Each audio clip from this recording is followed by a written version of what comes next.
They're saying he's in North Korea, and really he's not. He's nowhere near North Korea, right? Not even close.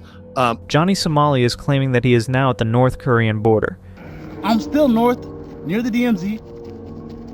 I made it to North Korea. Thank the Lord, thank God. But in reality, he is not. Legal Mindset confirmed that it is impossible to go to the DMZ due to the presence of numerous landmines, more than anywhere else in the world. Korea is effectively an island, right? The DMZ has more mines than any other area in the world. So he's not going north. Let's just get that out of the... And back is all North Korea.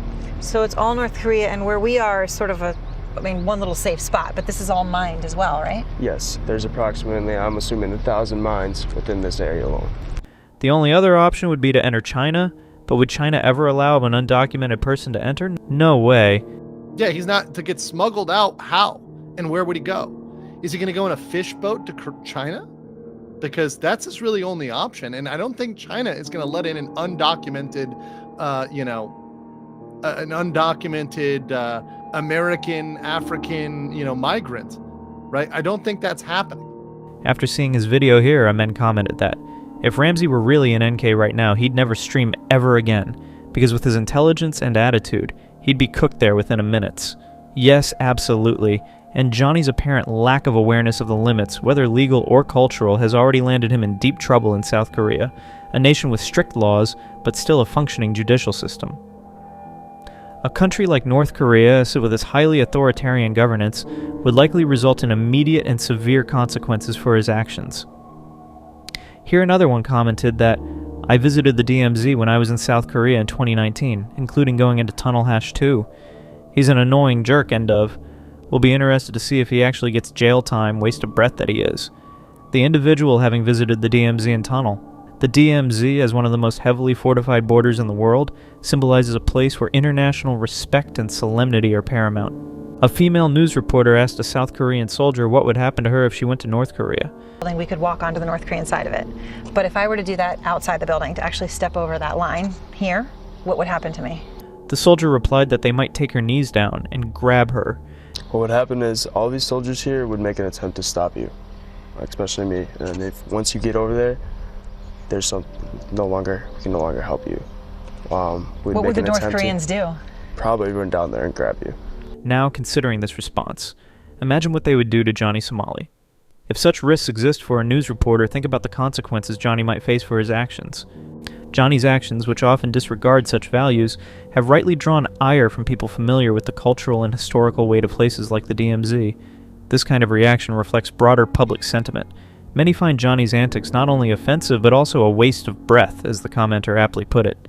The interest in his potential jail time also suggests people view legal consequences as a fitting response to his boundary-pushing actions.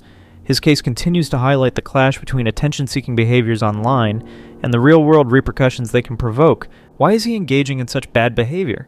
Johnny is now behaving poorly, acting negatively just to gain attention, likes, and views. Johnny has learned that bad behavior, that acting up, that acting negative gets him attention, gets him likes, and everything else. However, he seems to have forgotten the boundaries for such actions. Unfortunately, he has now actually crossed the line. The problem is he doesn't know that there is a limit to that, and he has crossed way beyond that threshold. His controversial behavior, which appears aimed at gaining attention and online clout, has escalated to a point where it is generating significant backlash and legal challenges. Right? There might be something to be said about being a little bit edgy for likes or for clicks or whatever with humor. There might be something to be said. He has long past crossed that. He rode over that way long ago, right? Way long ago. As you noted, he seems to have crossed societal and legal boundaries in his pursuit of views, likes, and attention.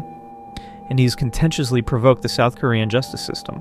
And really why I showed that is he continues to provoke the justice system. He continues to provoke really everybody with these actions, with these comments. And, once again, they're all being logged. They're all being saved. And I hope he makes many, many more. And I hope he gets even more aggressive, because that'll just be better evidence for the court.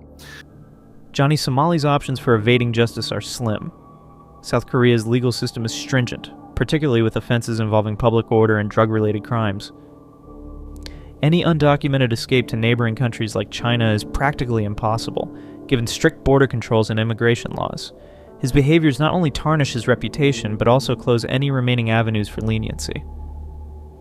And here is now some latest updates of Johnny's Somali case. That Johnny still have some friend in South Korea. Ramsey's subpoena was delivered to the residence of a friend. So somebody local is helping him, and he is staying with them. After all this kind of behavior, I don't know who is the friend, but how can anyone make friendship with this guy? And that friend gave him a place to stay. And now Johnny is staying with that friend in South Korea. So Ramsey is staying with a friend. Now, I don't know whether that's Hank. There's another guy, Yang. I mean, it could be a number of local folks, you know, whoever's Big Spoon, whoever's Little Spoon. But he is actually staying with somebody, and that's confirmed by the court, because they wouldn't have delivered a subpoena if he wasn't staying there. He registered an address. So he's actually, it's actually proven now that he's staying with someone here, that somebody local is helping, right? So that's actually like concretely true. Recent updates on Johnny Somali's case in South Korea reveal a mix of continued legal troubles and his ability to find allies, despite widespread criticism for his actions, which include public nuisances, harassment, and vandalism. Johnny has reportedly found a friend in South Korea who is offering him a place to stay. This friend's identity remains undisclosed, but it has surprised many observers considering Johnny's behavior and legal issues. Johnny's legal challenges have intensified, with charges for potential drug offenses and public indecency carrying heavy penalties. Next, here's another update. Bong Bong makes several claims about her case. Now, Bong Bong makes several claims about her case. Now, for those who don't know about Bong Bong, she's a girl who might be Johnny's girlfriend. I'm not sure about it, but there is a kissing video of them. I'm not going to discuss it. I'm just mentioning this to provide you with the information. In case you guys don't know, Bong Bong is that girl that was she was streaming for a while with Ramsey. And she makes several claims about her case. Johnny asked her to withdraw her complaint. So she says that Ramsey asked her to withdraw her complaint. So Johnny Somali, Ramsey Khalid Ismail, actually went out and said, please withdraw your complaint. But the girl instead filed 2 complaints against him. Apparently, according to her claim, she didn't do it. She says that instead, she filed 2 complaints. She filed one for false information and one for the deepfake. This negative attention has significantly damaged his reputation both in South Korea and internationally. If Johnny Somali continues on this path, the fallout could serve as a cautionary tale about the dangers of prioritizing online notoriety over ethical and lawful behavior. It also highlights how digital platforms sometimes incentivize extreme actions for engagement,